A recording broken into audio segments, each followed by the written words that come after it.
Me gustaría saber si me escuchan bien y si ya se puede ver la presentación. Sí, se escucha y se puede ver. Muchas Sí, está gracias. bien. Gracias. Entonces, empezamos la sesión hoy, jueves, hablando de lo que en un determinado momento, lo veremos más puntualmente, pero esta pregunta que planteo aquí lo hizo en realidad el Papa Pablo VI. Pablo VI, en ese interés de querer hacer cada vez más comprensible y cada vez más cercana al accionar de la iglesia, lanza esta pregunta y dice, ¿qué dices de ti misma? ¿Qué es lo que realmente te da tu identidad como iglesia, no? Entonces, a partir de allí, varios pensadores teólogos empiezan a buscar dentro del Antiguo Testamento todo lo que tenga que ver con una especie de prefiguraciones de lo que más adelante en el Nuevo Testamento sería la iglesia. Entonces, hoy vamos a introducirnos mucho más en esta línea, pero también indicar claramente que estas prefiguraciones del Antiguo Testamento, por ejemplo, el arca de Noé, después en el Nuevo Testamento, es interpretado como el símbolo prefigurado de lo que luego será la Iglesia Católica. Entonces, y así vamos a ver algún otro más, otra figura más adelante, pero para los judíos, el Antiguo Testamento obviamente es su libro sagrado. Y dentro de los libros del Antiguo Testamento, para los judíos, solo 39 ellos consideran como parte de su literatura sagrada. Los otros libros obviamente no lo aceptan precisamente porque estaban escritos en griego y ellos en esa línea de querer mantenerse fieles a toda la cultura judía, solo aceptan aquellas que fueron escritas en hebreo y 39 del Antiguo Testamento están escritas obviamente en hebreo y las otras 7 están escritas en griego y estas no los aceptan. Y a esos libros se les conoce deuterocanónicos. Los cristianos católicos aceptamos los 46 libros del Antiguo Testamento, incluidos estos de griego, pero también aceptamos los 27 libros del Nuevo Testamento, donde prácticamente tenemos algo fundamental para comprender al principio la Iglesia Católica, es precisamente que eran textos que se leían de manera oral o se transmitían de manera oral, no se leían porque no había, ¿no? Es decir, en el Nuevo Testamento los evangelios prácticamente ha tenido que pasar unos unas 3 décadas o 4 décadas, donde lo que hizo Jesucristo en la Pascua, en sus predicaciones, en su vida pública, lo que sufrió su pasión, después su muerte y su resurrección, obviamente eso se transmitía más de forma oral. Pero a medida que avanza, porque no nos olvidemos que Jesús prometía y en determinado momento indica a la comunidad de sus seguidores que prácticamente él se irá pronto y los seguidores decían, ¿y si se va, cuándo volverá? Entonces, a partir de allí, ante esa preocupación, después de que Jesús cumple su misión que ha sido encomendado por su Padre y por nuestro Padre, regresa obviamente en la ascensión y después de eso los apóstoles o la comunidad cristiana esperaba que vuelva pronto. Como no volvía, entonces algunos de estos autores sagrados empiezan a ponerlo por escrito porque la memoria es frágil, las personas van avanzando en edad y se necesita tener esas fuentes que obviamente son fundamentales para hablar de los orígenes de la iglesia. Y luego, obviamente, después de los nuevos, de los evangelios, que son cuatro, Mateo, Marcos, Lucas y Juan, hay algo más que hay que decir aquí, ¿no?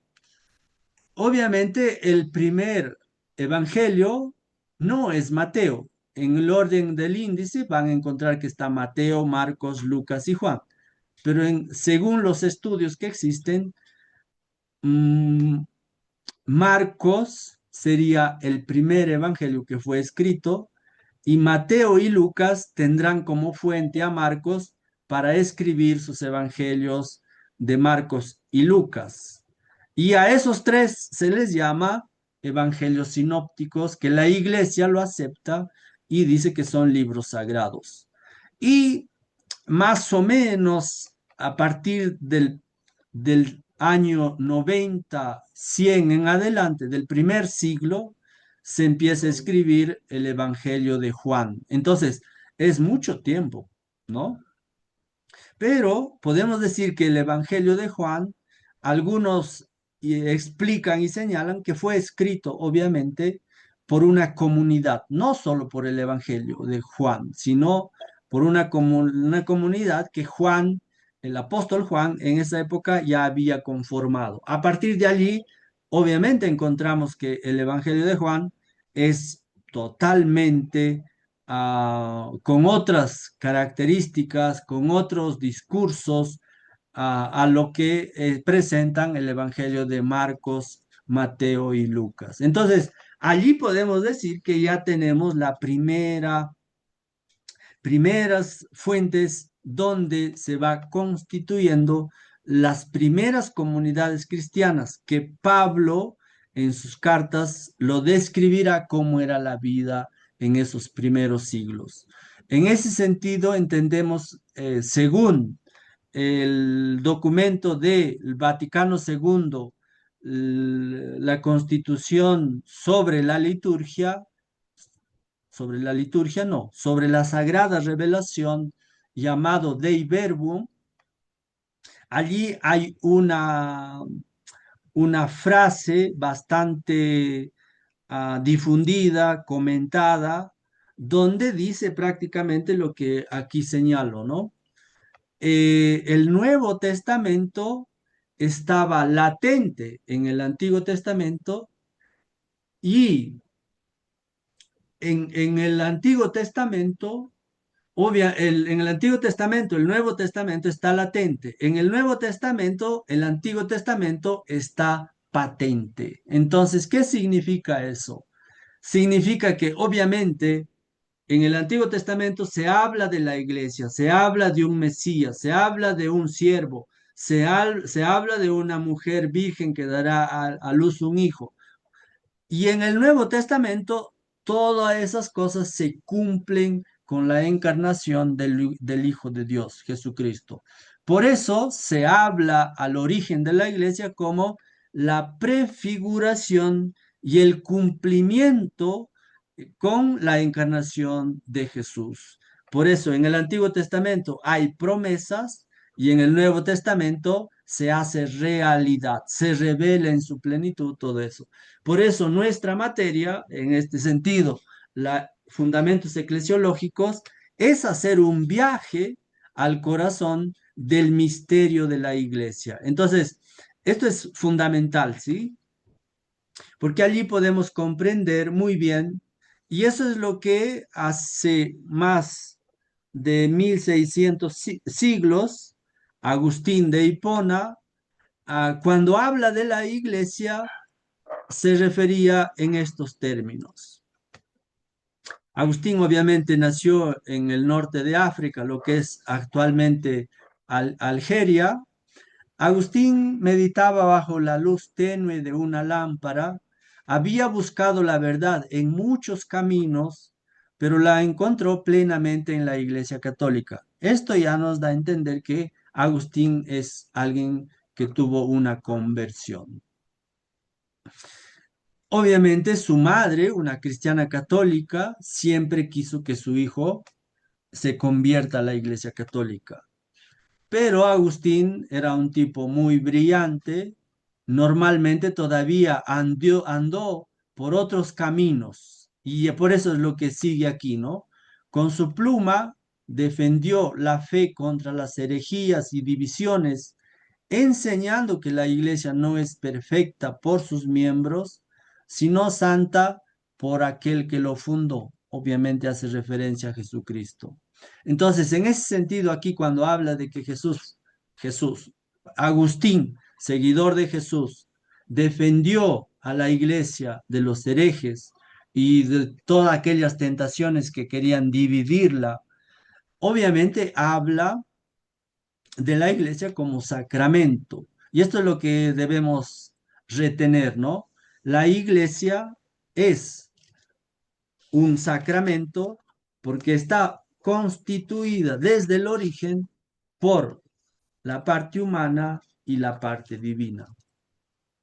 Entonces, allí se puede notar cuando Agustín dice que la iglesia no es perfecta por los que integran o forman parte de la iglesia por el bautismo, sino porque Jesús la hizo santa. Y a partir de allí aparece lo que normalmente el 1 de enero de cada año se celebra, ¿no? Madre de la iglesia. ¿Qué es ser madre de la iglesia? María hace referencia. Obviamente la llamaba porque de ella había recibido la fe que salvó su alma. Es decir, Agustín, después de recorrer el camino filosófico, después el camino moral, después a los 32, 33 años, se convierte y empieza a ser obviamente uno de los teólogos más importantes que escribirá y será un gran pastor allá en el norte de África para defender y cuidar a la iglesia con sus defectos, pero también con la santidad que Jesús lo protege y lo cuida a través del Espíritu Santo. Entonces, eso es fundamental. Entonces, ¿cuál es el punto de partida para hablar de la iglesia nosotros? Obviamente, cuando empezamos a interpretar que la iglesia es sacramento, eso significa que si tiene la parte humana y la parte divina, la iglesia es un misterio. Y obviamente el misterio siempre entendido como no tan comprensible a la inteligencia humana o algo que te desborda y algo que va más allá de lo que uno puede comprender. Por eso grandes santos han dicho, creo para entender, entendiendo para poder creer mejor. Obviamente eso es una actitud frente a esta iglesia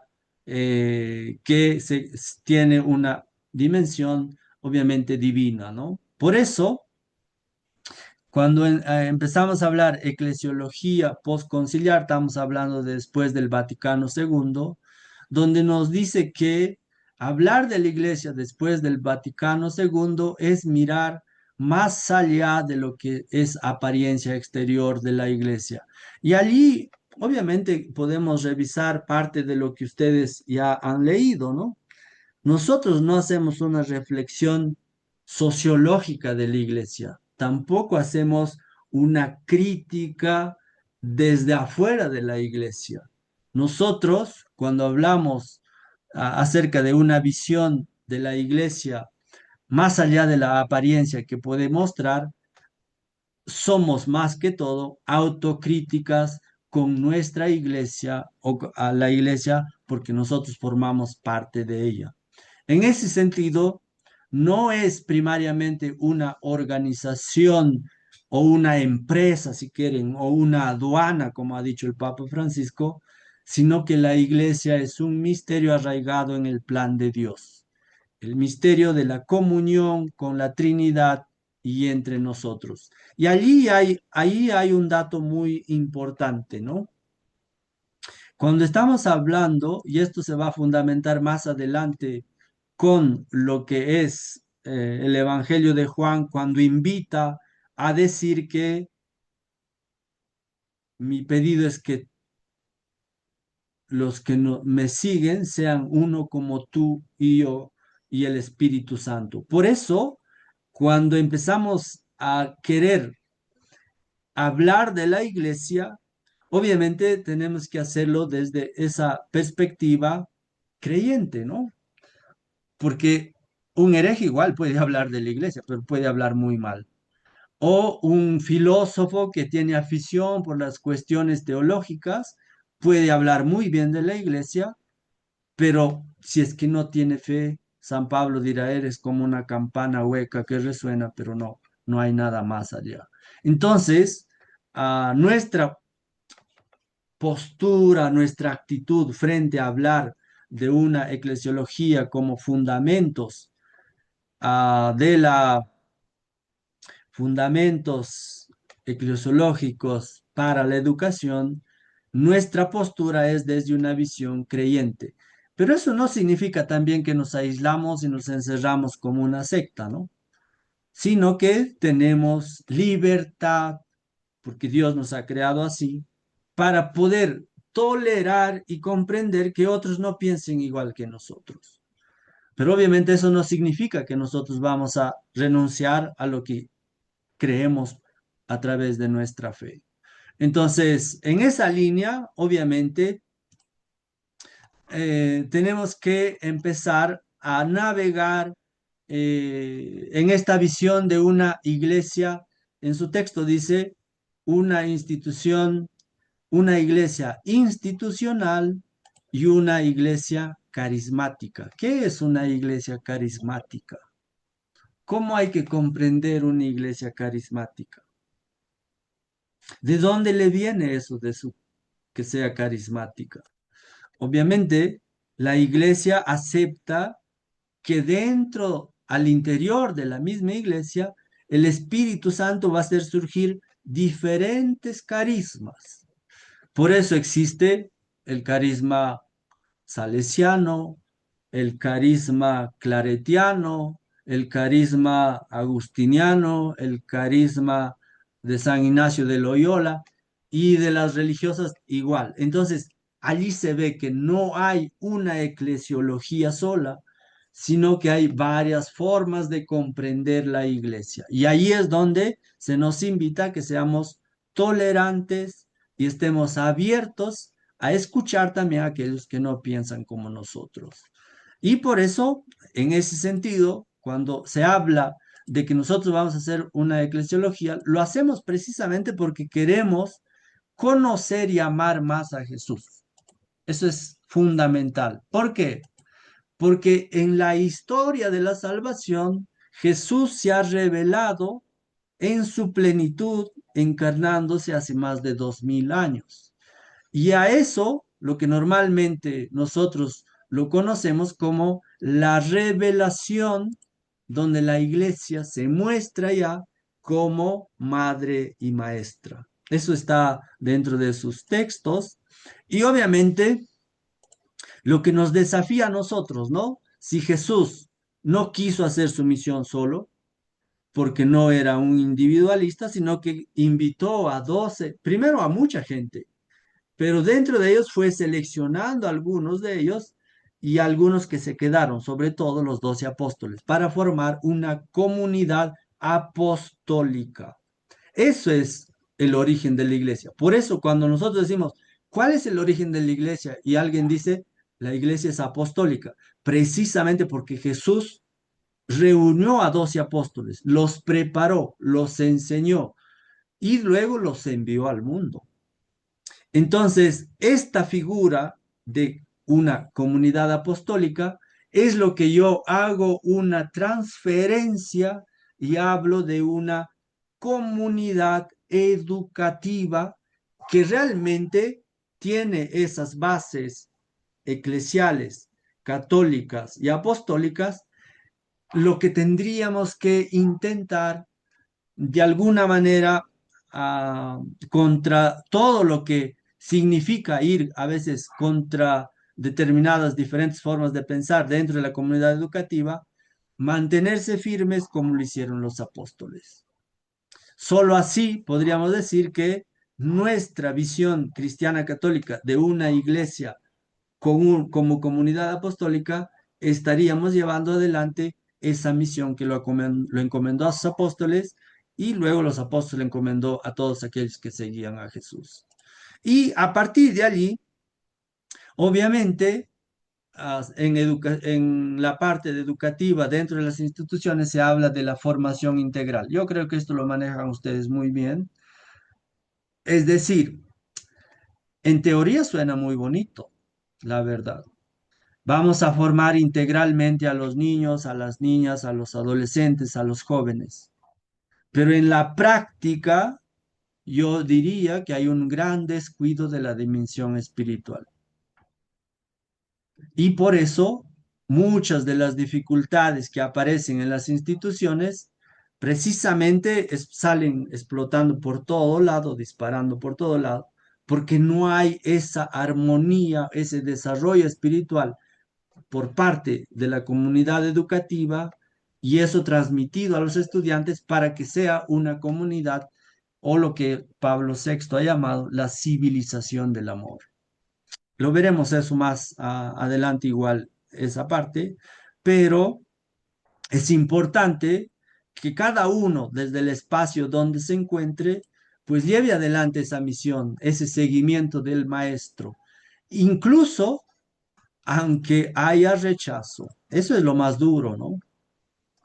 Los primeros pasos de la Iglesia Católica están construidos con la sangre de los mártires.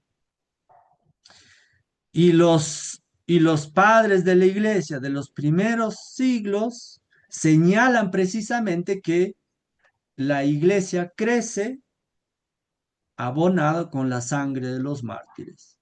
¿Eso qué significaba? Que había persecución, que había destierros, que no había esa libertad como hoy tenemos en América Latina para asistir y participar de nuestros ritos y de nuestras costumbres y tradiciones.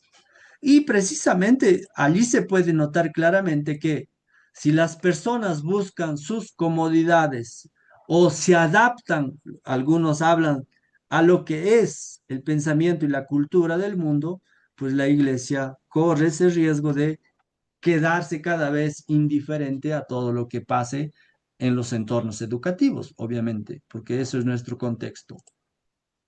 Y en ese sentido, aunque haya rechazo, aunque hay algunos que se opongan a la forma de formar una comunidad apostólica, formar una comunidad educativa, hay que seguir intentándolo, porque allí se va a probar la credibilidad de que estamos dispuestos a construir el reino de Dios. En ese sentido, obviamente, construir el reino de Dios, ahí habría que preguntarnos también qué entendemos por el reino de Dios. Pero lo veremos, en el texto se dice algunas cosas, pero vamos a intentar ampliar un poco más el horizonte, porque en realidad el reino de Dios significa que Jesús es rey, ¿no?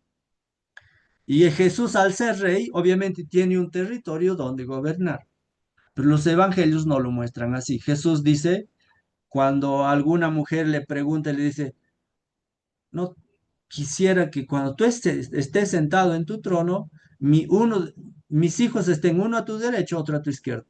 Y Jesús le dice, no sabes lo que me estás pidiendo, ¿no? Entonces, allí obviamente entendemos claramente que ante el mensaje de anunciar y crear una comunidad educativa, se juega nuestra credibilidad y nuestro testimonio y nuestra identidad para formar nuevos cristianos realmente llenos de vida, o si quieren, no una vida que lo da a los padres biológicamente, sino una vida espiritual por el bautizo que han recibido. Y esto se puede encontrar en varios espacios, ¿no? En varios espacios se encuentra cuando uno pregunta, sobre todo en algunos aulas, ¿qué religión practicas? Yo, cristiano católico. pero luego profundizas un poco más. ¿Y cuántos sacramentos ya has recibido? Pues estoy bautizado o ya hice primera comunión y bautizo. Pero normalmente hay un buen porcentaje, hasta donde se puede comprobar, donde los sacramentos o la formación en la fe se ha vuelto más una cuestión cultural, donde lo que importa es la fiesta, lo que importa son los padrinos, lo que importa es una cuestión de decir soy cristiano católico, pero falta mucho de lo que estamos hablando, ¿no? De la credibilidad, de la identidad y del testimonio. Por eso, algunas críticas que se hace a la iglesia jerárquica es que prácticamente solo celebra sacramentos, ¿no? Es decir, no estamos en contra de eso, es una parte de la evangelización, pero creo que hay que apoyar más decididamente la formación en la fe, porque la experiencia es que muchos de los jóvenes, muchos de los niños aparecen para primera comunión, desaparecen, aparecen para la confirmación, se confirman y se van y hasta hasta nunca en algunos casos, ¿no? ¿Qué está pasando allá? ¿Por qué pasa eso? Entonces, es una realidad que se constata y por eso, obviamente, hay que insistir y apreciar que construir una comunidad educativa con una identidad como testimonio de fe que realmente muestra la sacramentalidad de la iglesia, tiene que costar y tiene que haber gente que esté decidida a hacerlo esto. Y algunas instituciones favorecen esto, ¿no? Y hay otras que no. Obviamente ahí hay que respetar también todo lo que es el pluralismo religioso, que en el foro, obviamente allá tendrán ocasión de explorar y desarrollar un poco más sus comentarios, ¿no? Entonces, hasta ese punto, obviamente, vamos a, vamos a continuar si es que no hubiera algún comentario o pregunta. Vamos a avanzar. Y si hay preguntas, pues es importante que lo hagan, ¿no? Porque no me molesta que interrumpan y podamos interactuar. Pero Licenciado, sí, adelante. buenas noches. Eh, una partecita donde usted dice ya, en mi caso, les he preparado todo en los sacramentos a los niños ya, eh, pero les sabe por qué no van muchos después a continuar con los otros sacramentos. Después de la primera comunión ya los niños van felices, alegres, pero en la confirmación ya ahí las otras iglesias también intervienen. ¿Cómo intervienen? Eh, haciéndoles participar con regalos. Por ejemplo, desde el año pasado han venido solo para estudiantes. Yo no puedo decir no entren o no vengan, ¿no? Como en esa pluralidad que existe. La directora les ha dado permiso, ¿no? Pero solo para aquellos cursos, digamos, que estén desde los 11 o 12 años. Solo para esa edad han captado los hermanos separados. Con que, en fin, solo primero les han dicho, ya van a venir, tenemos esto, si van a continuar 5 clases, van a recibir su certificado y un premio más. ¿Ve? Ujú. Entonces, creo que muchas iglesias separadas les llaman con eso la atención y los niños van. Era un juguete y colores. ¿Ve?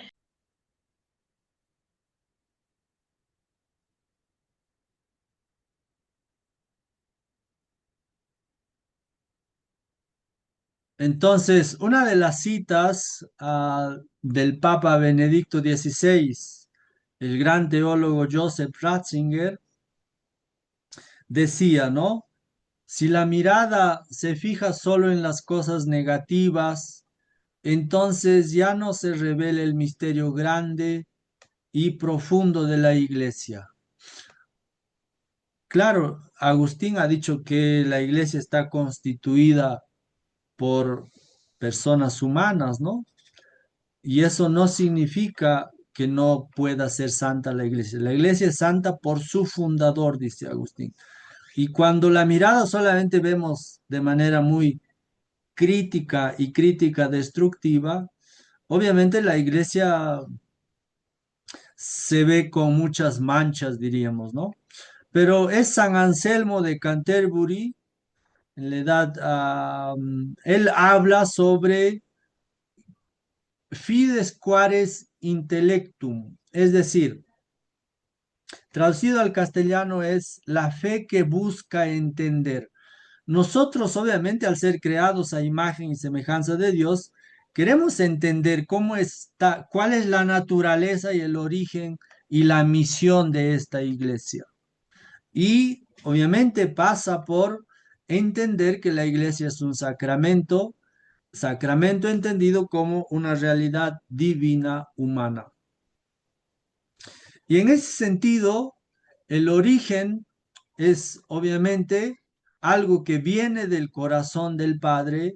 ¿Por qué? Porque la iglesia no es producto del azar, no es alguien que se le ocurrió una linda idea y fundemos una iglesia, sino más bien es algo que Dios siempre lo quiso. Y por eso algunas prefiguraciones cuando veamos del Antiguo Testamento tratan de emular lo que después sería la iglesia. En ese sentido, podemos decir que la iglesia nace del corazón más fundamental o fundante del Padre, donde despliega toda esa línea de la historia de la salvación, porque precisamente cuando el pueblo de Israel empieza de alguna manera a rebelarse contra Dios, alejarse de Dios, es cuando aparece la promesa de que el verbo se va a hacer carne, que prácticamente estamos hablando de la misión del Hijo. Por eso la iglesia nace del costado abierto de Cristo en la cruz. Ahí está citado el documento del Vaticano II, Sacrosanctum Concilium, sobre la liturgia, en el numeral 5 dice que el sacramento admirable de toda la iglesia es que nace del costado de Cristo. Y a continuación, obviamente, habla sobre lo que es la misión del Espíritu Santo, la tercera persona de la Santísima Trinidad, señalando que es enviado en Pentecostés 50 días después de la Pascua. Este Espíritu Santo constituye a la iglesia, la unifica, la santifica y la impulsa. Es decir, el Espíritu Santo es el alma de la iglesia. En ese sentido, el mismo catecismo de la Iglesia Católica, en el número 738, dice en las siguientes palabras: la misión de la Iglesia no se añade a la de Cristo y del Espíritu Santo, sino que es su sacramento. Insistimos sobre eso, ¿no? Que la Iglesia es sacramento. Con todo su ser y en todos sus miembros ha sido enviada para anunciar y dar testimonio, para actualizar y extender el misterio de comunión de la Santísima Trinidad. Y eso es un poco el gran desafío que se tiene, ¿no? El desafío de que cómo es posible que dentro de la enseñanza cristiana católica creemos en tres personas haciendo un solo Dios, lo que está conocido como la Santísima Trinidad. ¿Cómo tres personas diferentes pueden convivir juntas, aún siendo diferentes? Y eso mismo, esa imagen de esa Santísima Trinidad, es lo que pide que sea la iglesia. En la iglesia también hay una diversidad de dones, carismas, pero todos deben buscar la comunión para mostrar realmente ese testimonio y esa identidad que les mencionaba. Aquí quiero mostrar cómo hay algunas prefiguraciones dentro del Antiguo Testamento sobre lo que después sería la iglesia. La preparación, de alguna manera, como en el Antiguo Testamento, ya se puede mostrar esta línea del desarrollo histórico de la salvación, de lo que después fundará Jesucristo. Dios no improvisa, el misterio de la iglesia fue preparado admirablemente a través de las alianzas que establecen las bases del pueblo de Dios. Es decir, ahí también hay una situación a considerar, ¿no? Cuando Dios hace una alianza con el pueblo de Israel, lo hace obviamente en base a un pacto, ¿no? En el Antiguo Testamento ese pacto obviamente se puede notar entre Moisés en el Sinaí a través de los mandamientos.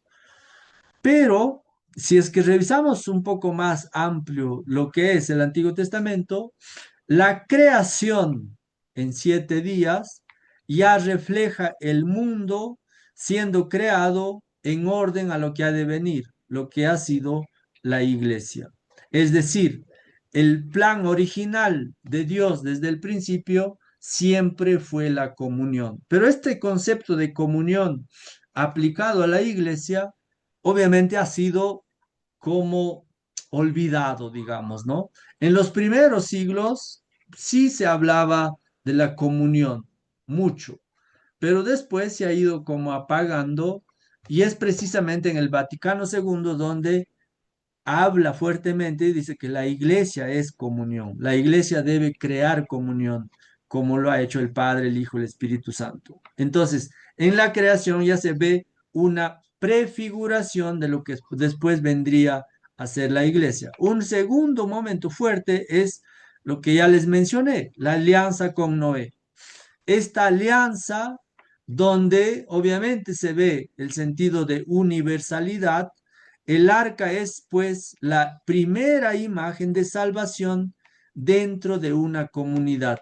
Y ustedes recordarán ese pasaje bíblico del Antiguo Testamento sobre cómo Noé empieza a salvar una especie de cada uno de los de la creación, y es allí donde se nota que la iglesia también tiene que hacer eso después, es decir, proclamar y acompañar a los cristianos católicos en su camino de salvación, porque la salvación siempre es un proceso, no es algo de un momento. Por eso, un tercer momento se habla sobre la alianza con Abraham.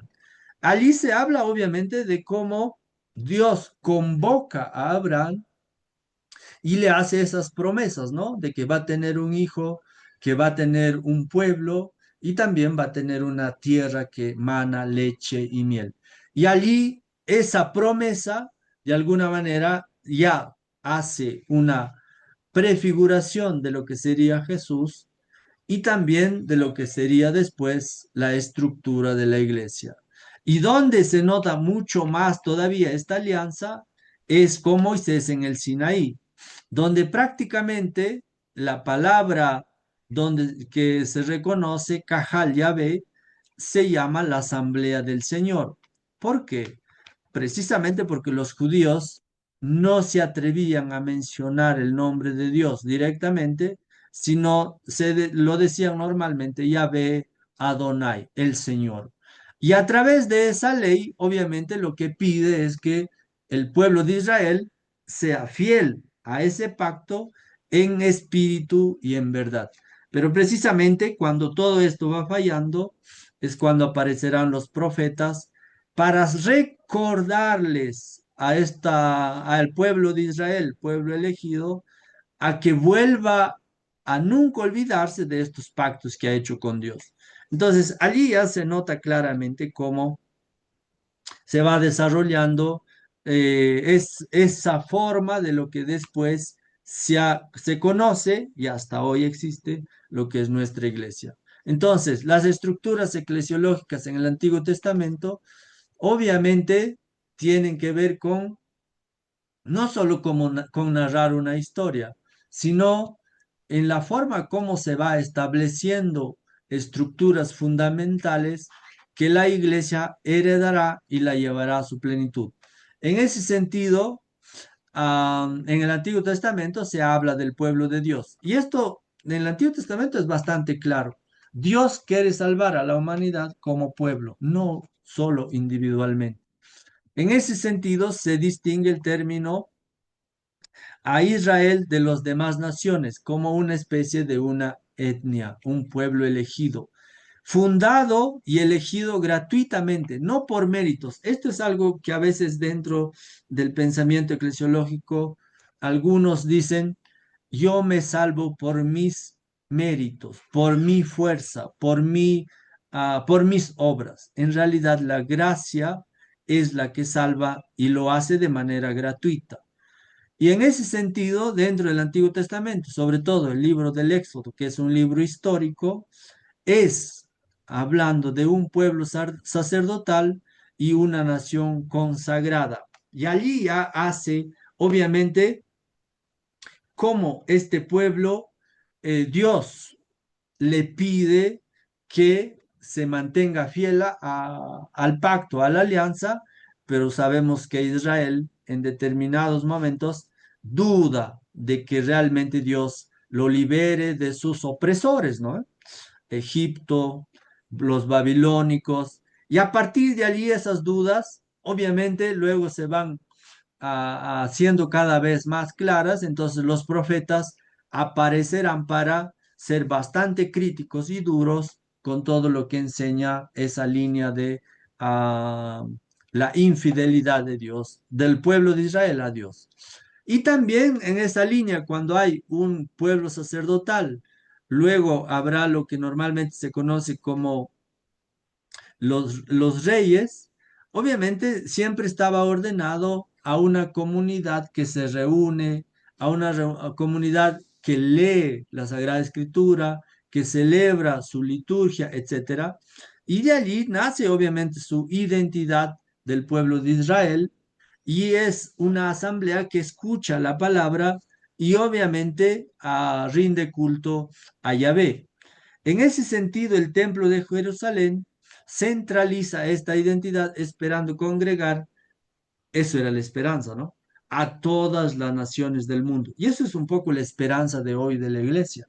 La iglesia, sabemos que ha tenido algunas divisiones en diferentes momentos de la historia, de los siglos que han pasado, pero después del Vaticano II se habla del ecumenismo, de la esperanza de volver a unificar la iglesia, lo que el pueblo de Israel también deseaba en su devenir histórico cuando hizo ese pacto con Dios. Ahí también dentro de esto entra lo que normalmente se llama sobre el resto de Israel y la promesa mesiánica. El resto de Israel, obviamente, cuando los profetas anuncian que el resto de Israel, es decir, una parte del pueblo de Israel, se ha mantenido fiel y otros se han desviado del camino, lo que normalmente se conoce como la ruptura de ese pacto. Y a partir de allí, obviamente, hay los anuncios de los profetas que van a decir, pronto vendrá un Mesías, pronto nacerá un siervo sufriente que va a hacer una nueva alianza, ya no con la sangre de animales, sino con su propia sangre, hará esta nueva alianza y será obviamente una alianza universal, y eso significa católica, eterna, eterna porque Jesús le promete que la iglesia existirá para llevar adelante ese plan, y esa alianza ya no será escrita en las tablas como en el Sinaí, sino escrita en el corazón de cada cristiano católico. En ese sentido, dentro del Antiguo Testamento hay grandes imágenes para comprender después lo que viene en el Nuevo Testamento y son las siguientes, ¿no?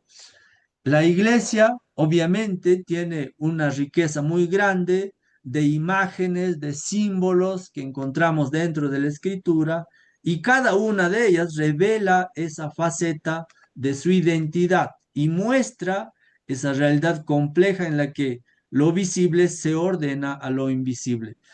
En ese sentido, Lumen Gentium número 8 habla sobre lo que es, qué es la iglesia, qué puedes decir de ti mismo, iglesia. Y allí aparece, obviamente, en los primeros siglos, cuando los padres de la iglesia hablan del pueblo de Dios, significa que ese nuevo pueblo de Dios, ese nuevo pacto que ha hecho, está en continuidad con la historia de salvación que Dios comenzó con el pueblo de Israel. Y luego es Pablo, ¿no? Pablo, el apóstol Pablo, quien va a empezar a hablar de la iglesia como cuerpo místico de Cristo. Y por eso señala en esta presentación que les he hecho que la iglesia es un misterio, cuerpo místico de Cristo. Es decir, la iglesia muestra algo de lo que no vemos. La iglesia está constituida, sí, por cristianos católicos, ah, inscritos o nacidos por el bautizo, pero también tienes esperanza de que realmente es Cristo quien es su cabeza de esta iglesia. Y por eso Pablo hablará de que Cristo es la cabeza y la iglesia es su cuerpo. Cristo cabeza, todos los cristianos bautizados, el cuerpo. Y esa unidad hace un cuerpo místico como un misterio que es una unidad que tiene vida porque recibe de Cristo, que es su cabeza. Y el mismo Pablo en Efesios, sobre todo, habla de que la iglesia es la esposa de Cristo. Es decir, Dios ha amado tanto a la iglesia que ha llevado a sacrificar a su único hijo y por eso esa relación de un amor incondicional implica que todo cristiano bautizado responda con una fe y con unas obras siempre con fidelidad. Y también en el Nuevo Testamento se habla de que la iglesia es templo del Espíritu Santo, donde inhabita la divinidad, y obviamente esto se puede notar, ¿no? El tabernáculo en las parroquias con una lucecita ya significa que en esa iglesia está presente el Hijo de Dios en cuerpo y alma. Y así es como en el Antiguo Testamento la revelación propone muchas veces bajo figuras como las que hemos señalado. Y allí obviamente ya se va vislumbrando la naturaleza de esta iglesia que hoy nosotros también somos parte y donde se practica diferentes ritos litúrgicos y también se usa diversos símbolos. Y Lumen Gentium señala toda esta parte, ¿no? Entonces hay una mano que está levantada.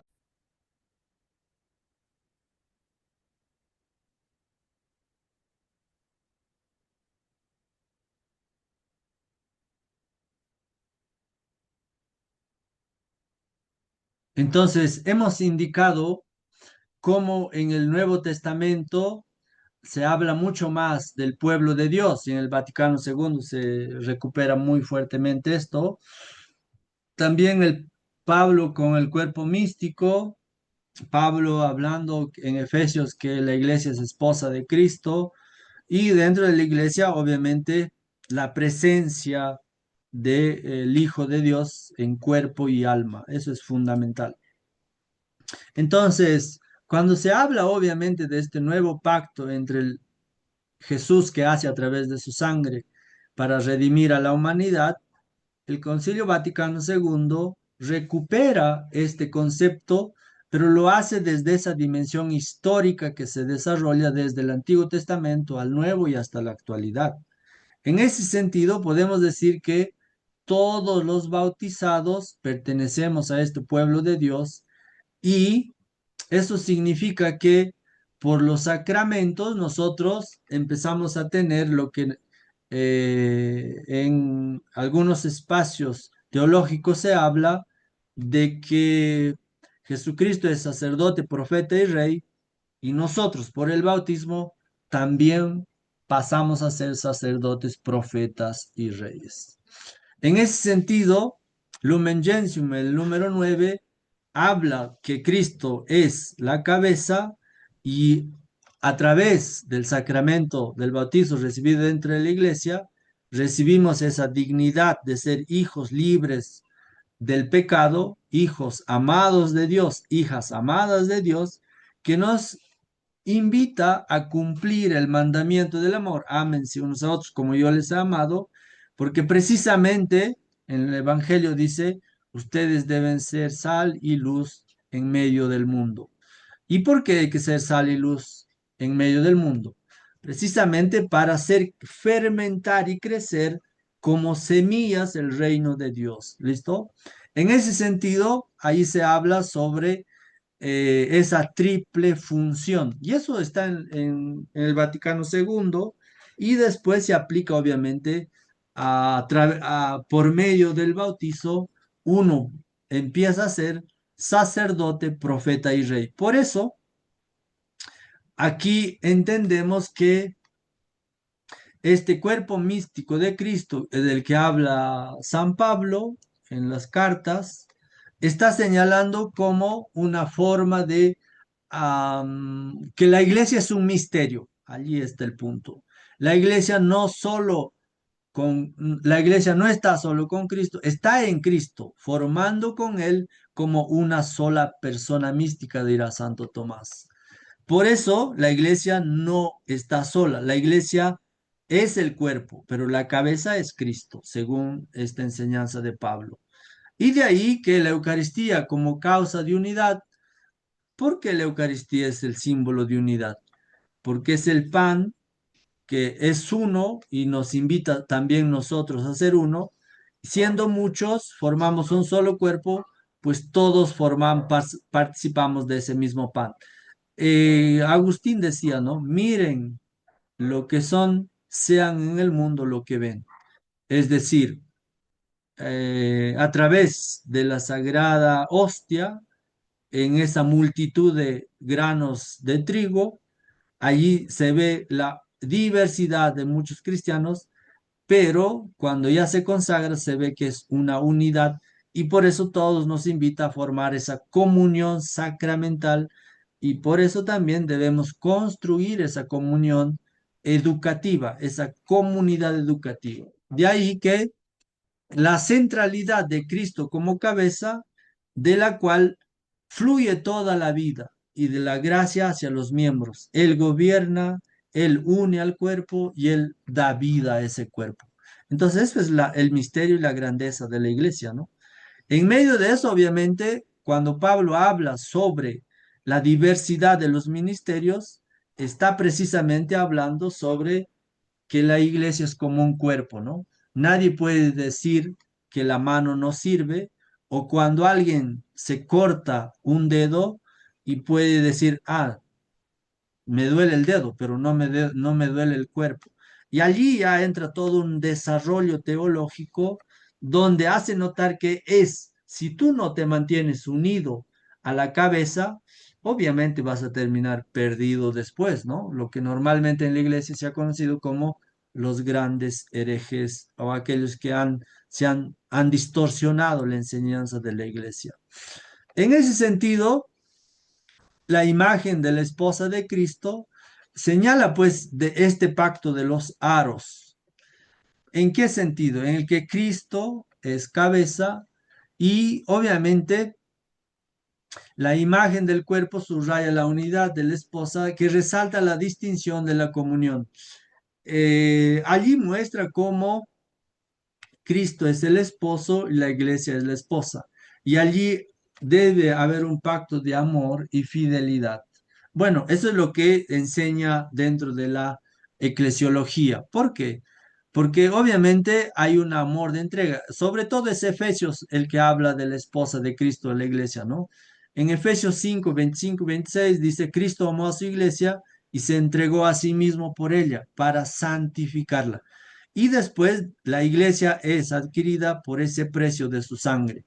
Y luego se habla también de una relación fecunda en el sentido de que esa unión del esposo con la esposa de Cristo con la iglesia nace o empieza la iglesia a ser madre, ¿no? Madre porque a través del bautizo en la iglesia nacen los nuevos hijos de Dios. Y eso por los sacramentos. Y por último, la iglesia es santa y sin mancha. Aquí obviamente hay críticos muy grandes, ¿no? Dicen que la iglesia es la más pecadora y la más grande, alejada de Dios, etcétera, etcétera.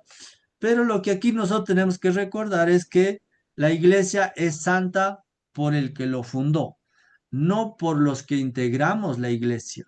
¿Listo? A pesar de las arrugas y manchas, los miembros se purifican, obviamente, por los sacramentos de sanación, ¿no? La reconciliación y también la unción de los enfermos.